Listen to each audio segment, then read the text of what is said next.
George, who were you, what group were you with in World War II? You mentioned the 8th Air Force. What group were you in, and what was your rank? As a second lieutenant. Okay, with what group? 145th Bomber Squadron. And you were based where? Well, we moved around. I mean, whereabouts? Where did I take my training at here, or how did that? Well, were you over in the Pacific? Yes, I was. So where was your base at? Started out on an island called Pago Pago. It had a long name of it, but we nicknamed it Pago Pago. And then we moved further down in the. What year did you serve over there? What years were you over there? 42, 43? No, it's 44. 45? 44 and 45. What other islands were you involved with over there? You know, right now we would jump a stay one, and I don't really remember. What kind of plane did you fly then? A B-25. That a bomber? Yes, sir. So you went on bombing runs? Is that what you did, or? We did more scraping runs than bombing runs. Like, where would you go? Would you like soften up an island before the Marines would land? That is correct. Tell me some of the operations that you were involved with over there. Well, what we would do, those islands were grown up with a lot of overgrowth, and they didn't know what was on the islands. And I flew a B-25 J model. The J model had 2 guns on each side of the airplane, about the cockpit. The bombardier had a 50 caliber.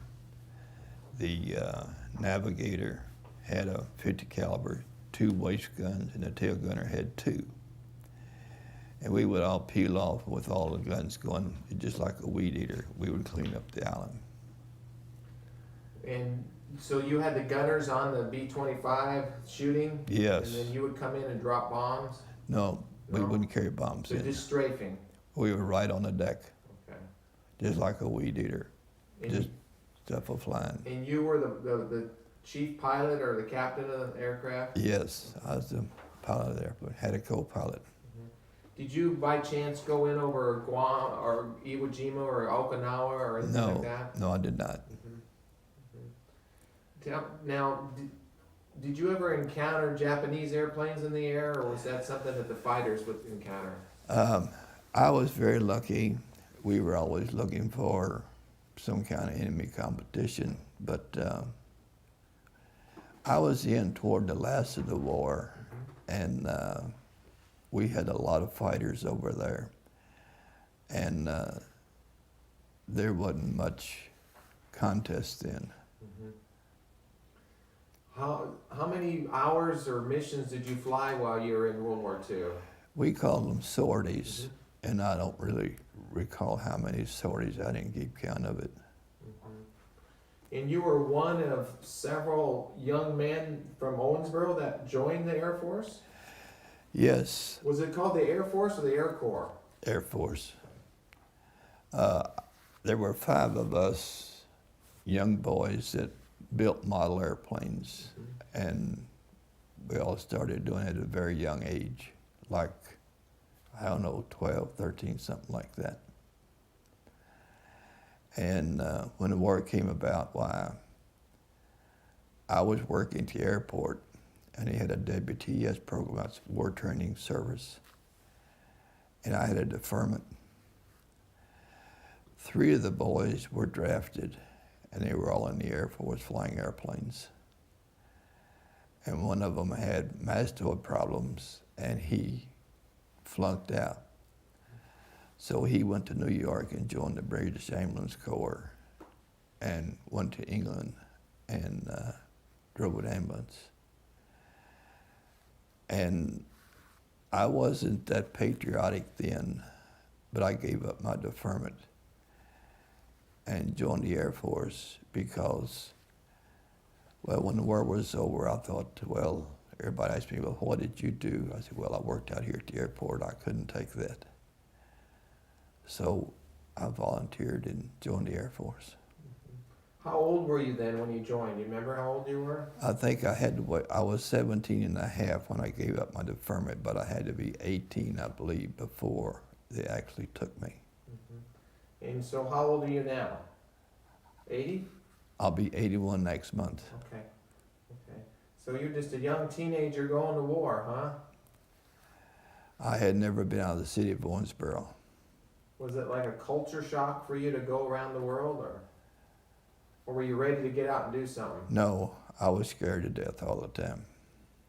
I was afraid I was going to be washed out and be made a gunner or something like that because I wasn't very smart. We had to take all kind of tests. Psychiatrists, they would ask if you could kill somebody if you were on a tail end of an airplane, could you pull a trigger and kill somebody?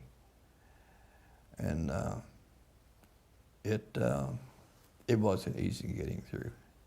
So did you ever have to shoot a gun like that, or were you just basically the pilot? You didn't have to shoot or did you shoot machine guns from where you're at? Or? Oh yeah.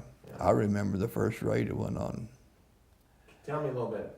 Well, we were going to clean up this island, and we all peeled off, and I was about number 3. And we came in to just right on the water. And right at the edge of the land, people had driven stobs down. And they had little boards across them. I know they had tied up boats. And boy, the 2 airplanes in front of me, they had their guns going, and the weeds and stuff was going. And the only thing was on my mind, and I hope I didn't see anybody because I didn't want to kill anybody. And that's the truth. But as time goes by, you get a little more hardened, and, well, I don't think I ever killed anybody, but it would have been easier to have done. Mm-hmm. But I don't think I killed anybody, but I don't know. So you flew B-25s. Did you guys fly in formation? Were there a bunch of you, or what? Absolutely. Tell me about how you take off and who's the flight leader and how that works. Well, the first airplane that takes off, he'll make a left-hand turn. The next airplane will cut out in front of him, and he'll kind of be slow, and you'll get up on his wing, the guy. And you fly normally 3 airplanes, 3 here, 3 here, 3 here, 3 here. And you change positions every once in a while, every 30 minutes, because you sit there and look at that airplane and you get vertigo. Now, some people don't know what vertigo is, but if you're sitting here like this, you're looking at 2 tails, first thing you know, one tail is going like this, or you're getting screwed up. You better change positions. And we used to fly some at night, and you really got vertigo then. The only thing we had was a blue light on the top of each wing and a blue light on top of each rudder. And it was just, well, I remember one night I flew one night mission, and I was so tired when I came home, I could not make it to my living quarters or my hut. I climbed up in the nose where the bombardier was and went to sleep. Do you fly by your instruments then when you have vertigo? I mean, is that what you're relying on, is the instruments, or what? No, you punch your co-pilot. He flies for about 20 minutes, and when he gets vertigo, he punches you. But what about when you're in the clouds and you can't see? Aren't you flying by the instruments? Oh yeah, oh yeah. But Yeah. that's not hard to do. Mm-hmm. But I've got over 24,000 hours in, corporate flying. A lot of it's up in the clouds. Can you tell me what the radio transmissions sounded like when you were going on a bombing run? Were you like red leader to blue leader, or how did you guys talk? We didn't want to break radio silence because it could home in on us, but we had low frequency radios. It wasn't very good anyway, so we flew what we call dead reckoning. We drew us a line on a map, and the navigator, if we were out of the clouds, he would shoot a star or a moon or sun or something, and he would give us headings to fly. They wasn't very good. We were lost a lot.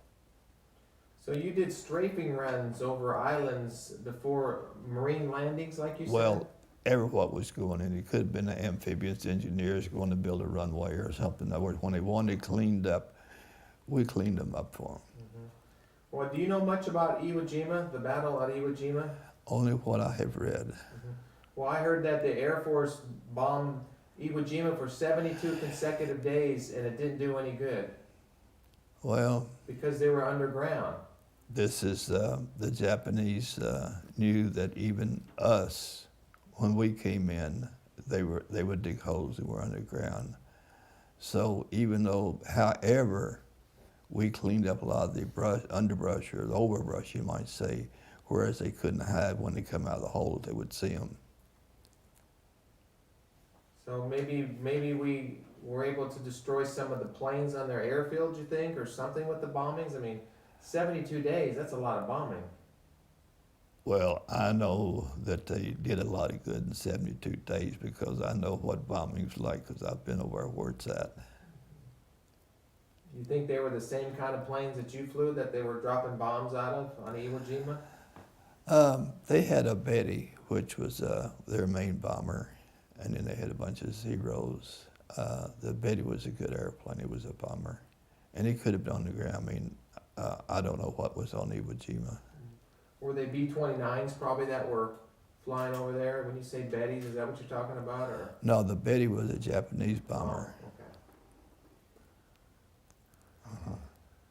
Now, did you ever get into a situation when you're doing your missions or your sorties where you were under attack or under anti-aircraft or Zeros in the air or anything like that? No, I was very lucky. I was in toward the end of the war, and it was kind of getting cleaned up. I did have one thing that was kind of, well, hair-raising for a while. We were joining up with a group of squadron of A-26s, and it was going to be a big sortie. And here's a kid, 20 years old. I was 20 years old the 5th of June, and I got my commission the 27th of June. I got an airplane and a crew. That's pretty young. And I don't remember how old I was, but we were making up this sortie, and we had a heater vent on the right-hand side, a heater vent on the left-hand side of the cockpit. We never used a heater because they were general heaters and they blew up. And smoke was coming on the right side, and I was trying to get up in formation. I wasn't watching anything in the cockpit. And one of the crewmen in the back end, I think the radio operator, said, "Sir, we've got an engine on fire." No, smoke was coming up in the cockpit, and we used throat mics, and all I did is punch the button. And I said, "What are you guys doing back there roasting weenies?" 20-year-old kid, that's what I said. And I think it was the radio operator said, "No, sir," said, "We got a fire on the right engine." I looked out there and I had a fire. So I throttled back and rolled out of formation and was out over the ocean, and we all had one-man life rafts. And I told them to jump, and we were about 4,000 feet. So we released all the emergency hatches and everything. I had 972 gallons of 100 octane fuel in that wing. And I knew it was just going to be a matter of minutes before it blew. And we got down to about 1,100 feet, and I called back there. I said, "All you guys out?" Radio operator said, "They won't jump." They didn't want to jump in the ocean. Man, what are you going to do? So I saw a little island over there, and right at the edge of the island where the water came up, it was kind of smooth. So I just throttled back some and rolled it over, and I landed on the island there right at the edge of the water. And the normal landing speed of a B-25 on approach is 120 miles an hour. And I reached up just to pull the mixtures off to kill the engine. I looked at the airspeed, we were doing 155. And I put it on the ground, and we were really rumbling along. And the cockpit was higher than the regular part of the airplane, so I just put one foot on the flight deck, one on the radio navigator's table and went out the top. And I started to roll off. I looked over and here's the twin rudders. I was afraid if I rolled off, that rudder would hit me, but I went off and it didn't. And I guess I was the last one out. And the airplane rolled maybe a block and a half or 2 blocks, and it just went up and whoa, and that was it. And there was one guy hurt pretty bad, the tail gunner. They said he went out of the airplane before it actually hit the ground. And the prettiest thing I ever heard in my life was a chuk, chuk, chuk, chuk. I looked up, here's RC Rescue.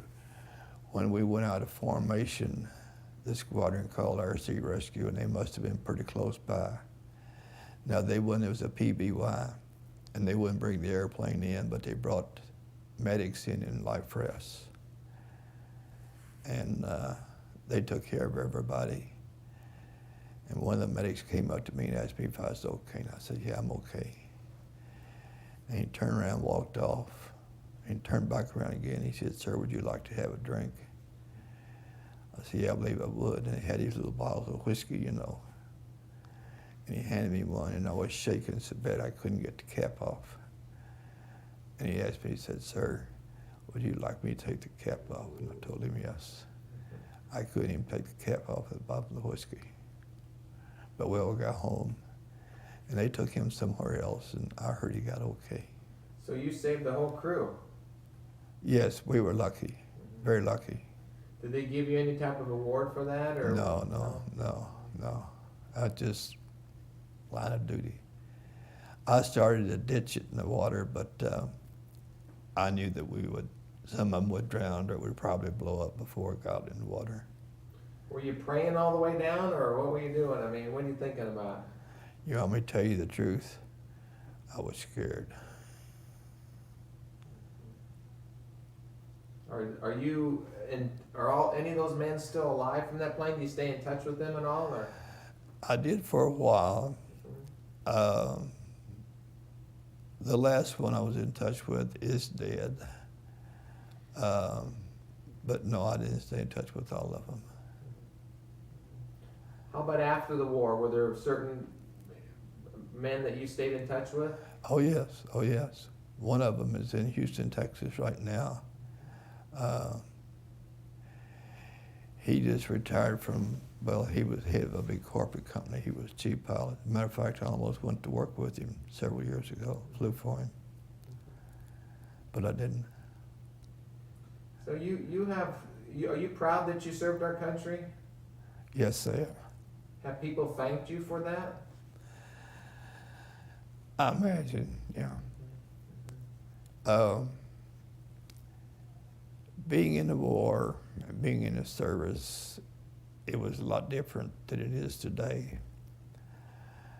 After the war, until this Iraqi war, until after the Korean War, I was rather disappointed in the younger generation. Drugs and the way they lived, their lifestyles and all of that. But since we got Iraq War, some awful fine boys over there. How long did you fly? You don't fly anymore, right? No, I quit flying. You mean for a living? Just in general, yeah, just flying. Oh, I quit flying about 2 years ago. But I'm building an airplane now, but I won't get to fly because I'm sick. Why do you have such a love for flying? Where did that come from? I don't know. I was a real small kid 5 or 6 years ago. An auto gyro flew over. And I knew then that I wanted to fly one of them. And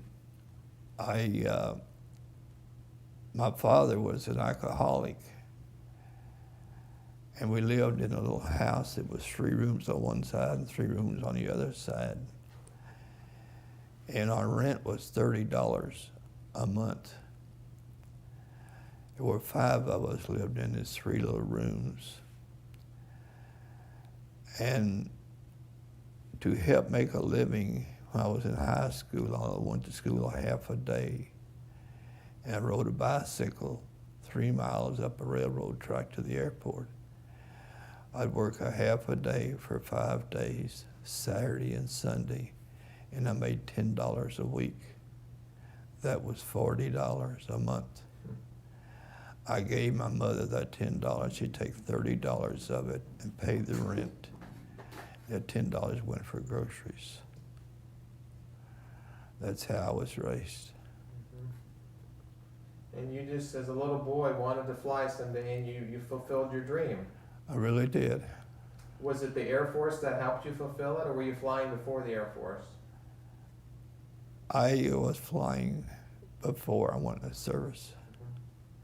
As a matter of fact, they gave all of us students 10 hours in a J3 Cub, and I had already soloed. And the instructor never knew it, and I never told him. And I got the logbook after the war, and he says, student flies as if he's had previous flying experience. Student maintains instructions well. He wasn't a very good instructor. I could fly the airplane better than he could. Can you just, from a layman's perspective, tell me just a bit about turbulence? I'm curious. I mean, in a small plane,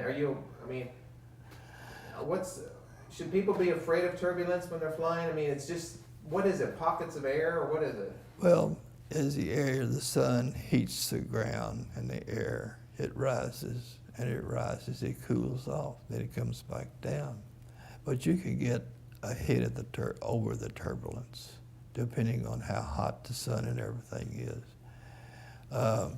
I have flown most of my life corporate flying. And when you fly a corporate airplane, you want your passengers, they determine how good a pilot you are, not how good a landing you make, but how smooth the ride you give them.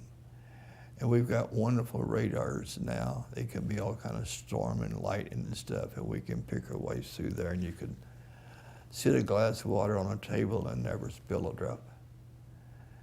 And that's what they want. And I know if I was a corporate, flying in the back is what I would want. But the big jets, they all have turbulence. You go on a flight and for whatever reason. Well, we have what we call clear air turbulence, and they're formed from different, jet streams and things like that. You can't give everybody a totally smooth ride. What does a pilot do when they hit turbulence? Do they just ride it out? They can't be pulling anything or doing anything, right? Normally, if it gets pretty good, we slow the airplane down a little bit. It's about like a boat on the water. We just slow the airplane down a little bit. Or we change altitude. Sometimes we go up a little bit higher and sometimes lower. Most airlines don't fly above 38,000 feet. The military's up about 50. The company that I flew for right now, we have a Learjet, and it's certified to go to 50,000 feet. And it's pretty smooth at 50,000 feet. I'm going to ask you a question that I ask all the veterans. You know, George, being a World War II veteran and an American citizen, what does freedom mean to you? I don't think that the average person realizes what freedom really is. I don't think they feel like I'm not talking about my generation, I'm talking about World War I and Vietnam, Korea, what people have done to give this people freedom. What would you tell a young person about the price of freedom?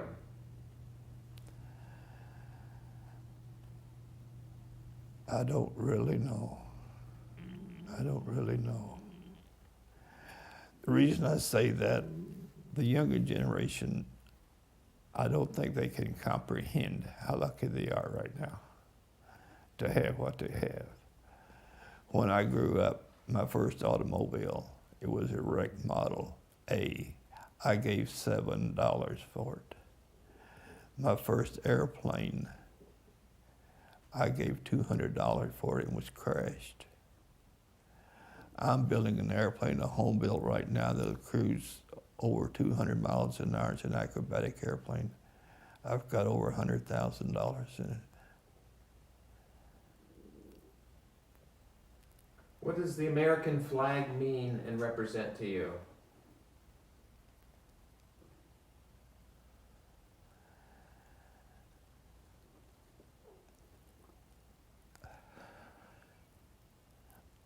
A lot of people have died for it.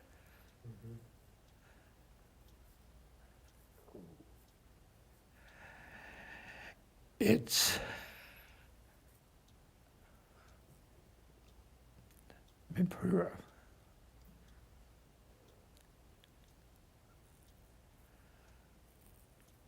You're right, they have. A lot of them have.